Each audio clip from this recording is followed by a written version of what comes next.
Economia Descomplicada.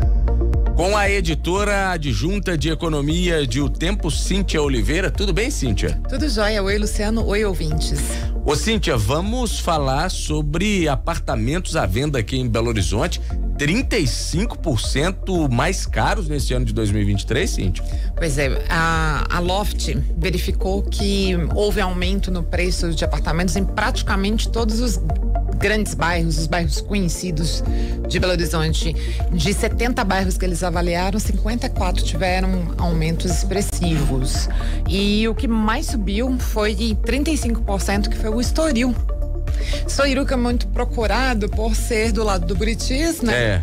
E o que muita gente não sabe, que muita gente acha que é a entrada do Buritis, na verdade é Estoril, né? Ali naquele entorno do Paragem, sim. É Estoril, e ali é muito visado, né? Então faz sentido que seja... Por que aumenta tanto? Porque há uma procura muito grande por aquela região, né? E também houve aumentos consideráveis no Santa Lúcia, que fica na Zona Sul, 23,6% de aumento. Isso nós estamos avaliando de janeiro a setembro de 2023 em comparação com o mesmo período do ano passado, né? E no Carmo teve um aumento de 19% e no centro de 14%.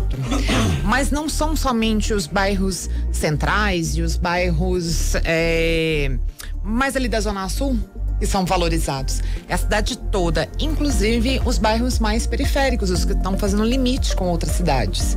Eu trouxe alguns exemplos. O Camargos, que faz divisa com Contagem, teve uma valorização de 10% nos preços. A Vila Clores, que fica na Zona Norte, ali na divisa da Zona Norte com Venda Nova, teve uma valorização de 11,5%. Ali já mais no caminho ali para Lagoa Santa. Ali no caminho, isso mesmo. Serve tanto para quem está indo ali pela Pedro I, quanto quem está indo pela Cristiano Machado, né? Um bairro bem localizado nesse sentido, né? De ficar entre essas duas vias. O Santa Terezinha, que faz divisa com Contagem, só que de outro lado, mas do lado da Pampulha, né?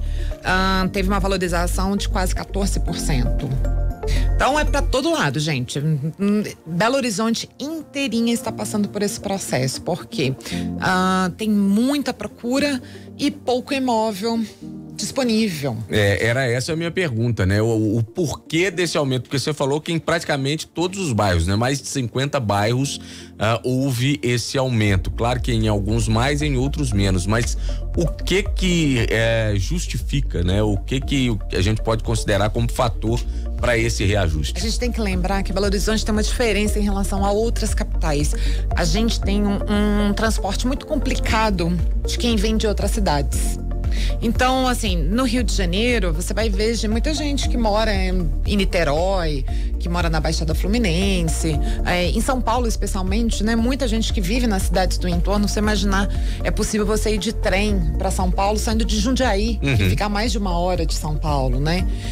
E em Belo Horizonte é muito complicado, até mesmo Nova Lima, que é uma cidade riquíssima, uma cidade mais rica do Brasil, e colada em Belo Horizonte, a gente sabe quanto o trânsito ali é complicadíssimo, né?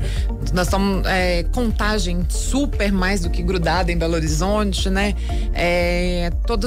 Muitas vias em que o trânsito complica demais, né? Eugênio Pacelli ali todos os dias, aquele trânsito parado. Então muita gente que cresceu em Contagem, por exemplo, trabalha em Belo Horizonte, vai querer um imóvel mais perto do seu trabalho, para não ter que pegar trânsito a vida inteira e tal.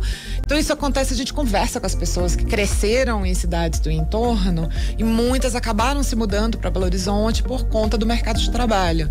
E essa busca faz com que os preços subam, né? É uma cidade que, embora a gente veja empreendimentos aqui e ali, quantos empreendimentos de grandes torres você vê hoje sendo feitos em Belo Horizonte? Não tem. Não tem, você vê em outras cidades, mas em Belo Horizonte é muito difícil, a gente não tem mais muito para onde crescer. Então, que você vê assim, há um lote aqui e ali que é uma casa antiga que é derrubada e vai virar um prédio, né? Mas aqueles grandes empreendimentos em que, com apartamentos mais populares, mais acessíveis, a gente vê que é mais difícil de encontrar em Belo Horizonte.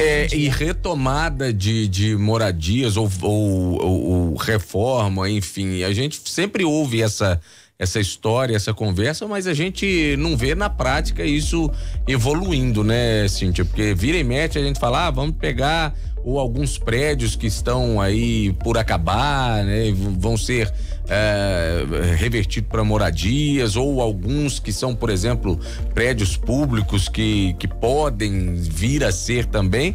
A gente escuta sempre essa conversa, mas a coisa parece que não anda, né?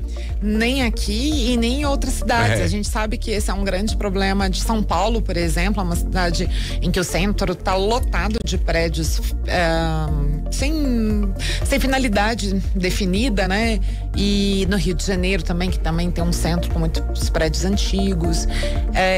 Por quê? Porque daí é uma questão de política pública. Tem que ser todas as esferas de governo se unindo para criar estratégias para trabalhar isso. Só que são assuntos sempre muito polêmicos e sempre tem todas as questões judiciais por trás que envolvem isso, né? Então é preferível você fingir que aquele prédio não existe. Então a gente fica com prédios, por exemplo, ali no centro da cidade, ali no entorno da Guaicuruza, o próprio a antiga engenharia, por exemplo, não vai virar, ela acredito que não tem potencial para ser habitação, mas tinha potencial para ser um monte de coisa pública. Sim. E tá lá, um prédio federal em plena Praça da Estação, completamente abandonado. Então é uma pena, mas é porque demanda um esforço público que envolve muitos agentes, né? Cíntia Oliveira, muitíssimo obrigado, um ótimo final de semana e até segunda, viu, Cíntia? Obrigada, bom fim de semana para você também e para os ouvintes.